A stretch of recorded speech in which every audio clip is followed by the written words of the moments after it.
নাহমাদু ওয়া নুসাল্লি আলা রাসূলিল কারীম আম্মা বাদ। দিনী ভাইরা আমার, হযরত আয-যুবাইর বিন আওয়াম রাদিয়াল্লাহু তাআলা আনহু তিনি নবী করিম সাল্লাল্লাহু আলাইহি সাল্লামের ফুফাতো ভাই ছিলেন এবং নবী করিম সাল্লাল্লাহু আলাইহি সাল্লামের বংশের সাথে তার বংশ কুসি বিন কিলাবের সাথে গিয়ে একত্রিত হয়েছে বা মিলিত হয়েছে। তার মায়ের নাম ছিল সাফিয়া বিনতে আব্দুল মুত্তালিব, যিনি নবী করিম সাল্লাল্লাহু আলাইহি সাল্লামের ফুফি ছিলেন। তার পিতা নাম ছিল আওয়াম, যে হযরত খাদিজা রাদিয়াল্লাহু তাআলা আনহার ভাই ছিলেন। তিনি যখন 16 বছর বয়স তখন তিনি ইসলাম গ্রহণ করেন এবং ইসলামের দীক্ষিত যারা হয়েছিলেন সর্বপ্রথম শুরুতে তাদের ভিতরে তিনি একজন। তিনি যখন ইসলাম গ্রহণ করেন, তার ইসলাম গ্রহণ করার কারণে তার চাচা তার উপর অত্যন্ত নির্মমভাবে অত্যাচার করে। এমনকি বলা হয়েছে যে সে ছোট বাচ্চা অবস্থাতে, অর্থাৎ 16 বছর বয়সে ইসলাম গ্রহণ করেছিলেন। তো এই অবস্থাতে তার চাচা তাকে ধরে নিয়ে গিয়ে তাকে চাটাইয়ের ভেতরে তাকে মুড়ে তার সাইডে আগুন জ্বালিয়ে তাকে ধোঁয়া দিয়ে কষ্ট দিয়েছে, যাতে করে তার নাকে মুখে ধোঁয়া ঢোকে এবং সেখানে তার যেন কষ্ট হয়। এইভাবে তাকে অনেক কষ্ট দেওয়া হয়েছে এবং সে বলতো, তার চাচা বলেছিল, উকফুর বিরব্বে মুহাম্মদ, মুহাম্মদের রবের কুফরি করো, আল্লাহকে অস্বীকার করো, আদ্র আনকাল আদাব। তুমি যদি আল্লাহকে বা তোমার মুহাম্মদের রবকে অস্বীকার করো তাহলে তোমার এই কষ্ট আমি দূর করে দেব। হযরত যুবাইর রাদিয়াল্লাহু তাআলা আনহু তিনি দার্থ কণ্ঠে ঘোষণা দিয়েছিলেন, বলেছেন, লা আউযু লিল কুফরি আবাদা। আপনি আমাকে যতই কষ্ট দেন, যত রকমের শাস্তি আমাকে দেবেন, যতই কষ্ট দেন, কিন্তু এই কুফরির ভিতরে আর দ্বিতীয়বার আমি কখনো ফিরে যেতে পারবো না বা যাব না। তিনি হযরত আবু বকর সিদ্দিক রাদিয়াল্লাহু তাআলা আনহুর মেয়ে আসমা রাদিয়াল্লাহু তাআলা আনহাকে বিয়ে করেছিলেন। আর এই আসমার পক্ষ থেকে যে প্রথম সন্তান জন্মগ্রহণ করেছে সে ছিলেন আবদুল্লাহ। আর এই বলা হয়েছে যে মদিনাতে আল্লাহ রাসূল সাল্লাল্লাহু আলাইহি ওয়াসাল্লামের হিজরতের পরে সর্বপ্রথম যে বাচ্চা জন্মগ্রহণ করেছিলেন আবদুল্লাহ, ইনি ছিলেন এই হযরত যুবাইর বিন আওয়াম রাদিয়াল্লাহু তাআলা আনহুর ছেলে। হযরত যুবাইর বিন আওয়াম তিনি কেমন ছিলেন, তার সাহস, এত সাহসিকতা ছিল এবং তিনি ছিলেন একদম দৃঢ় মনোবলের। তার মতামত ছিল অত্যন্ত দৃঢ়। তিনি ছিলেন ধারালো তলোয়ারের মতো। বলা হয়েছে সাহিবুস সাইফা সারেম, এবং তিনি তার মালিকের আনুগত্য করতেন, অর্থাৎ আল্লাহর আনুগত্য করতেন এবং আল্লাহর কাছেই তিনি সাহায্য চাইতেন। তিনি বড় বড় বীরদের সাথে যুদ্ধ করেছিলেন এবং যুদ্ধ করেছিলেন, তাদেরকে যুদ্ধ করে হারিয়েছেন। টাকা পয়সার দিক থেকে তিনি আল্লাহর রাস্তায় অত্যন্ত খরচ করতেন।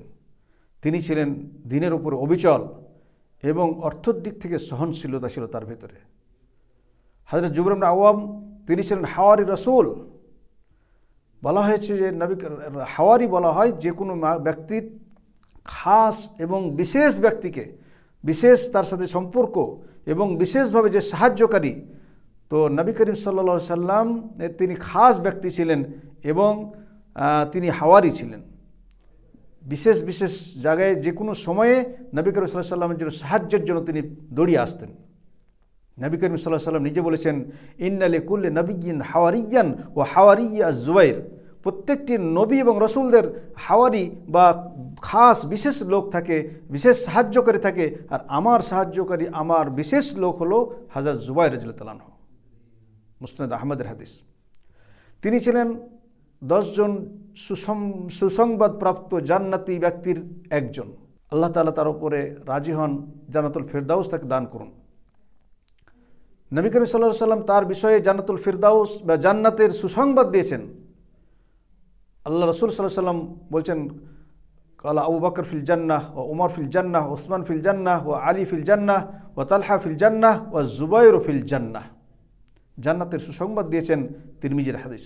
হযরত জুবাইর ইবনে আওয়াম তিনি ছিলেন সর্বপ্রথম যে নাঙ্গা এবং খোলা তরবারি নিয়ে কাফেরদের বিরুদ্ধে লড়াইয়ের জন্য মক্কার বুকে তিনি খোলা তরবারি নিয়ে বেরিয়ে গেছিলেন। একটি ঘটনা ঘটেছিল, তিনি একবার হঠাৎ করে শুনলেন যে নবী করিম সাল্লাল্লাহু আলাইহি সাল্লামকে হত্যা করা হয়েছে। তো যখনই এই কথা শুনলেন তিনি সাথে সাথে তার ঘর থেকে তরবারির খাফ থেকে তরবারির ভেতর থেকে বের করে একদম খোলা তরবারি নিয়ে তিনি সাথে সাথে বেরিয়ে পড়লেন মক্কার অলিতে গলিতে, এবং তিনি যেমন একটা টর্নেডো ঝড়ের বেগে তিনি বেরিয়ে পড়লেন। এবং এই কথা শুনে যখন খোলা তরবারি নিয়ে যখন বেরিয়ে পড়লেন, মুক্ত তরবারি নিয়ে যখন বেরিয়ে পড়লেন, রাস্তায় চলতে চলতে দেখলেন নবী করিম সাল্লাল্লাহু আলাইহি সাল্লামের সাথে সাক্ষাৎ হয়ে গেল। আল্লাহ রাসূল সাল্লাল্লাহু আলাইহি সাল্লাম বললেন, মা লাকা ইয়া জুবাইর, কী ব্যাপার জুবাইর, কী হয়েছে তোমার? তিনি বললেন, সামি'তু আন্নাকা কাদ কুতিলত, আমি শুনেছি যে আপনাকে নাকি হত্যা করা হয়েছে। তো হযরত আল্লাহ রাসূল সাল্লাল্লাহু আলাইহি সাল্লাম বললেন, আচ্ছা ফামা কুনতা সানিয়ান, আচ্ছা যদি আমাকে হত্যাই করা হতো তাহলে তুমি কি করতে? তো তিনি বললেন, আরাদতু ওয়াল্লাহি আন আস্তা'রিজা আহলা মক্কা, আল্লাহর কসম করে বলছি যে আপনার যদি এই ধরনের কিছু হতো তাহলে মক্কাতে আমি হালচাল মাচিয়ে দিতাম, মক্কার বুকে আমি হালচাল মাচিয়ে দিতাম, তাদেরকে আমি কাউকে স্থির রাখতাম না। আল্লাহ রাসূল সাল্লাল্লাহু আলাইহি সাল্লাম এই কথা শুনে তিনি দোয়া করলেন তার জন্য, যে তোমার জন্য আল্লাহ তাআলা ভালাই করেন, এবং বললেন যে তোমার এই যে নাঙ্গা তলোয়ার নিয়ে তুমি বেরিয়েছো এর জন্য দোয়া করলেন এটা তোমার জন্য জয়যুক্ত হয়। হযরত জুবাইর ইবনে আওয়াম রাদিয়াল্লাহু তাআলা আনহু তিনি হিজরত করেছিলেন দুইবার। প্রথমে তিনি হিজরত করেছিলেন হাবসার দিকে, পরে তিনি আবার মদিনায় হিজরত করেছিলেন, এবং মদিনাতে নবী করিম সাল্লাল্লাহু আলাইহি সাল্লাম প্রত্যেকটি গাজওয়ার সাথে আল্লাহ রাসূল যতগুলো যুদ্ধ করেছেন প্রত্যেকটি যুদ্ধে তিনি শরীক হয়েছেন। হযরত মুআয বিন জাবাল সম্পর্কে বলা হয়েছে যে বদরের যুদ্ধে তিনি যে পোশাকে যেভাবে তিনি মাথাতে একটি হলুদ রঙের পাগড়ি নিয়ে যুদ্ধে নেমেছিলেন, আর তারই মতো হয়ে আল্লাহর তরফ থেকে যে সমস্ত ফেরেশতারা এসেছিলেন তারই পোশাক এবং তার হায়া তার মতো হয়ে যুদ্ধে নেমেছিলেন ফেরেশতাগণ। হযরত জুবাইর রাদিয়াল্লাহু আনহু আল্লাহ রাসূল সাল্লাল্লাহু আলাইহি সাল্লামের দেফার জন্য অত্যন্ত কঠোরভাবে জিহাদ করেছিলেন। বিশেষ করে ইয়ারমুকের যুদ্ধে তিনি অত্যন্ত কঠোরতার সাথে যুদ্ধ করেছিলেন, এবং যার কারণে সে অনেক জায়গাতে জখমি হয়েছিল। এমন জখমি, এমনভাবে সে তার কাঁধে এবং তার পিঠে বিভিন্ন জায়গাতে জখম হয়েছিল, এমনকি তার পিছনের গুদ্দিতে বা ঘাড়ের পিছনে তাকে এমনভাবে তার ব্যথা লেগেছিল বা তাকে জখম করা হয়েছিল যে বলা হয়েছে যে কোনো একজন ব্যক্তি যদি আঙ্গুলগুলো ঢুকিয়ে দিত পরিপূর্ণ আঙ্গুল তার ভিতর ঢুকে যেত। তো যখন তাকে জিজ্ঞাসা করা হলো এর সম্পর্কে, তিনি বলেছিলেন, আমা ওয়াল্লাহি মা মিনহা জারাহা, বলেন এই তো কিছুই নয়, ইল্লা মা রাসূলুল্লাহ সাল্লাল্লাহু আলাইহি ওয়াসাল্লাম, আমার শরীরে যতগুলো জখম হয়েছে এগুলো প্রত্যেকটি জখমই নবী করিম সাল্লাল্লাহু আলাইহি সাল্লামের সাথে আমি থাকার কারণে হয়েছে বা ছিলাম, এবং এইগুলো হয়েছে সম্পূর্ণ আল্লাহর পথে, অতএব এটা কোনো ব্যাপার নয়। তো এই কথা শুনে এরকম এর কারণে তার বীরত্বের কারণে নবী করিম সাল্লাল্লাহু আলাইহি সাল্লাম তাকে বলেছিলেন, আল্লাহ রাসূল সাল্লাল্লাহু আলাইহি সাল্লাম তার নিজের মা বাবাকে তার উপরে ফেদা করেছিলেন, বলেছিলেন, ইরমে ফেদাকা আবি ও উম্মি, আমার পিতামাতা তোমার উপর কুরবান হোক, তুমি যুদ্ধ চালিয়ে যাও। এই ছিলেন হযরত জুবাইর বিন আওয়াম রাদিয়াল্লাহু তাআলা আনহু। তিনি বলছেন যে একবার নবী করিম সাল্লাল্লাহু আলাইহি সাল্লাম বললেন, মাইয়াতি বানি কুরাইজাতা ফায়াতি বিখবরিহিম, তোমাদের ভিতরে কোন ব্যক্তি আছে যে বানি কুরাইজার কাছে গিয়ে তাদের খবরগুলো নিয়ে আসবে? তো আমি চলে গেলাম সেই সময় বানি কুরাইজার ভিতরে। যখন বানি কুরাইজার ভিতর থেকে আমি ফিরে এলাম তাদের খবরাখবর নিয়ে, তখন নবী করিম সাল্লাল্লাহু আলাইহি সাল্লাম বলেছিলেন, ফেদাকা আবি ও উম্মি, জুবাইর তোমার উপরে আমার পিতামাতা ফেদা হোক, আমার পিতামাতা কুরবান হোক। বুখারী মুসলিমের হাদিস। হযরত জুবাইর বিন আওয়াম রাদিয়াল্লাহু তাআলা তিনি অত্যন্ত সাহসিক ছিলেন, অত্যন্ত বীরত্বের সাথে তিনি লড়াই করতেন। হযরত জুবাইর বিন আওয়াম রাদিয়াল্লাহু তাআলা তিনি একজন তাজির ছিলেন, বড় ধরনের তাজির ছিলেন। তিনি অত্যন্ত ধন সম্পদও অনেক ধন সম্পদ ছেড়ে গিয়েছিলেন, এবং তিনি শাহাদাত আল্লাহর পথে শহীদ হওয়ার জন্য অত্যন্ত তামান্না করতেন। এমনকি বলা হয়েছে যে তিনি বলছেন নিজে যে তিনি তার যে সমস্ত সন্তান, প্রায় 19 জন তার সন্তান ছিল, ছেলে মেয়ে, তো তিনি বলছেন যে আমি বেশিরভাগ সন্তান ছেলেদের নাম তিনি যে সমস্ত সাহাবায়ে কেরামগণ আল্লাহর পথে জিহাদ করতে গিয়ে শহীদ হয়ে গেছেন সেই সমস্ত সাহাবায়ে কেরামদের নাম তার ছেলেদের নাম রেখেছিলেন। তিনি তার ছেলেদেরকে ওসিয়ত করেছিলেন, মৃত্যুর সময় ওসিয়ত করেছিলেন, বলেছিলেন তার ছেলেকে আবদুল্লাহকে, বিশেষ করে যে ইন আজিস্তান সেই মিনহা, কারণ তার অনেক দাইন ছিল, অনেক ঋণ ছিল, বলেছিলেন যে যদি এই ঋণ পরিশোধ করতে তুমি অপারক হয়ে যাও তো ফাস্তাইন আলাইহি বিমাওলায়া, তুমি আমার মাওলার কাছ থেকে সাহায্য নেবে। তার ছেলে বলেছিলেন ফাওয়াল্লাহি মা দারাইতো মা আরাদা, সে কি বলতে চাইলেন আমি বুঝতে পারলাম না। এমনকি আমি জিজ্ঞাসা করলাম ইয়া আবাতি মান মাওলাক, আপনার মাওলা কে? তিনি বলেছিলেন মাওলায়া ইয়ানি আল্লাহ, আল্লাহ হলেন আমার মাওলা, অতএব তুমি যদি কোনো কিছুতে আমার এই ঋণ পরিশোধ করতে না পারো আমার আল্লাহর কাছে তুমি সাহায্য চাইবে। তখন বলছেন আবদুল্লাহ বলছেন, তার ছেলেরা বলছেন যে আমি কি করে, হযরত আবদুল্লাহ বলছেন যে আমি কি করেছিলাম, পরে যে কোনো কিছু প্রয়োজন হলে আল্লাহর কাছে আমি বলতাম যে ইয়া মাওলা জুবাইর ইকদি আনহু ফায়াকদিহি, হে আল্লাহ, হে জুবাইরের মাওলা, তুমি তার তরফ থেকে এটা পরিপূর্ণ করে দাও, এই ঋণ পরিশোধ করে দাও। পরে এর দ্বারাতে আল্লাহ তাআলা ঋণও পরিশোধ করে দিয়েছেন। যাই হোক, হযরত তিনি অত্যন্ত একজন ধনী ছিলেন এবং অনেক ধন সম্পদের মালিক ছিলেন।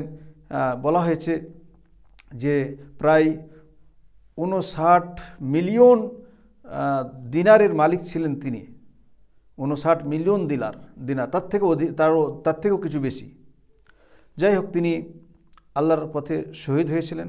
বিশেষ করে জঙ্গে জামালে তিনি যুদ্ধের জন্য গিয়েছিলেন হযরত আয়েশার তরফ থেকে, কিন্তু হযরত আলীর সাথে সাক্ষাৎ হওয়ার পরে তিনি সেখান থেকে আবার ফিরে এসেছিলেন এবং তিনি যুদ্ধ করব না বলে মনস্থির করেছিলেন, কিন্তু সেই জায়গাতে এক জায়গায় তিনি ঘুমিয়েছিলেন। আর সেখানে ইবনে